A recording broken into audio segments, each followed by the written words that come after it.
नमस्कार दोस्तों, daily news India 1.0 में आपका बहुत बहुत स्वागत है। अगर आप भूले नहीं होंगे तो वक्फ बोर्ड के ऊपर जो प्रस्ताव आया था लोकसभा में, उसे जेपीसी को रेफर कर दिया गया था, जॉइंट पार्लियामेंट्री कमेटी। 6 महीने लगे चर्चाओं में। बहाना था एक कि हम जेपीसी भेज रहे हैं, लेकिन सच बात तो ये थी कि जेपीसी में अधिकतर मेंबर तो बीजेपी के ही थे। काफ़ी मीटिंग्स हुई, गर्मा गर्मी हुई, थोड़ी बहुत हिंसा भी हो गई, उसके अंदर हाथापाई भी हो गई, आप तक खबरें भी आई वो। कुल मिला के 44 संशोधन 44 अमेंडमेंट्स पर चर्चा की गई। काफी ऑर्गेनाइजेशन से संशोधन मांगे गए थे, सदस्यों से संशोधन मांगे गए थे, काफी हंगामा हुआ था और अब उसको जेपीसी में पास कर दिया गया है। जितने भी संशोधन अमेंडमेंट एनडीए ने पेश किए थे वो सारे स्वीकार हो गए और जितने भी अमेंडमेंट विपक्षी सांसदों की ओर से पेश किए गए वो सारे खारिज हो गए, एक भी एक्सेप्ट नहीं किया। तो एक किस्म से कहा जाए तो ये जेपीसी जो थी एक फ्रॉड थी। और कहने को तो ये कहा जाएगा कि हमने वाइड डिस्कशंस के लिए इस बिल को जेपीसी में भेजा, लेकिन इन एक्चुअलिटी वो एक कैमोफ्लैज था, एक फ्रॉड था, एक पर्दे के पीछे अपने सारे संशोधन कर करा के आ गए और जो कुल मिला के सत्ता पक्ष के 14 संशोधन स्वीकार हो गए और जितने भी संशोधन विपक्ष ने पेश किए सब रिजेक्ट कर दिए गए।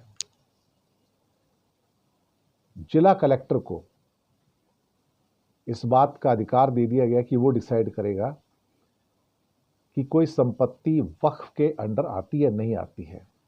कलेक्टर सरकार का आदमी है तो सरकार के फेवर में फैसला देगा। वक्फ ट्रिब्यूनल के अंदर अब 2 की जगह 3 सदस्य होंगे और इसमें अब एक इस्लामिक स्कॉलर भी जुड़ेगा, नॉन हिंदू भी होंगे, यानी कि 2 मुस्लिम सदस्यों के साथ अब गैर मुस्लिम सदस्य भी होंगे। बहुत सारी चीजों पर बवाल है। गैर मुस्लिम सदस्यों की संख्या को जो बढ़ाया गया उस पर बवाल हो सकता है। आपत्ति इस बार को थी कि वक्फ बोर्ड और काउंसिल में गैर मुस्लिम लोगों की जरूरत क्या है, ये मसला उनका तो है ही नहीं, मुसलमानों का मसला है। अब गैर मुसलमानों की संख्या जो पहले 2 की गई थी अब कम से कम 2 से कर दिया गया, 2 से ज्यादा भी हो सकते हैं। जो व्यक्ति वक्फ में प्रॉपर्टी देना चाहता है वो 5 साल से इस्लाम को फॉलो करना चाहिए, साबित भी करना होगा कि 5 साल तक वो इस्लाम को फॉलो कर रहा था, तभी वो वक्फ में प्रॉपर्टी दे सकता है। अब सवाल ही पैदा होता है कि इसे प्रूव कौन करेगा। दूसरा, जो 14 संशोधन किए गए हैं उसमें उनमें बहुत सारी चीजें हैं।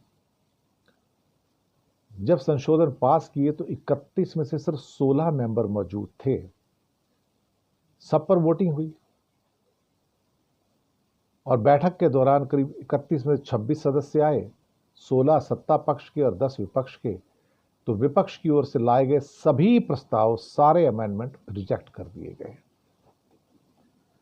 अब देखते हैं पार्लियामेंट में क्या होता है, पर मुझे लगता है कि नीतीश कुमार की पार्टी हो या चिराग पासवान की पार्टी हो या चंद्रबाबू नायडू की पार्टी हो, मुझे लगता है वो मोदी के साथ जाएंगे और जो यहां से प्रस्ताव अभी जेपीसी का आया ये उसके पक्ष में वोट करेंगे, ऐसा मेरा मानना है।